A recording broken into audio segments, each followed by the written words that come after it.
Hi, this is Cheryl from the Threshing Floor Talks, and I'm coming to you today because I made an error in scripture.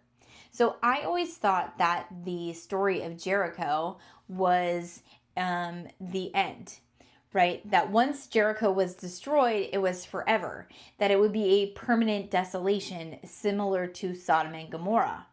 But I was wrong. So Jericho is actually rebuilt and it continues as a functioning city in later generations. So after its destruction, Joshua pronounces a curse over anyone who would rebuild it. So in Joshua chapter 6, verse 26, it says, "And Joshua adjured them at the time, saying, Cursed be the man before the Lord that riseth up and buildeth this city Jericho. He shall lay the foundation thereof in his firstborn, and in his youngest son shall he set up the gates of it." And so I thought that Jericho was permanently destroyed. But in this verse, it says, in his days did Hiel the Bethelite build Jericho. He laid the foundation thereof in Abiram, his firstborn, and set up the gates thereof in his youngest son Segub, according to the word of the Lord, which he spake by Joshua the son of Nun. So Jericho falls and then is later rebuilt. And that's not the end of its story, though, because by the time Jesus arrives, Jericho is an active inhabited city in Israel's land.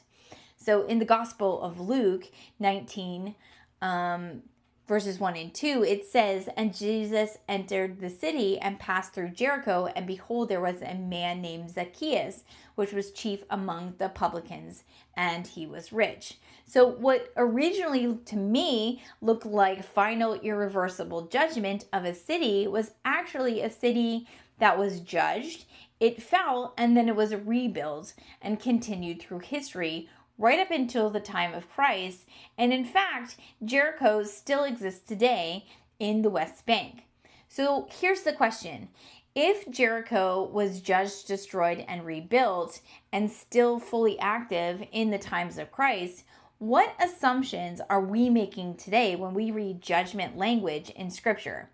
Do we automatically assume that this means total and permanent disappearance rather than a continued restored reality within history?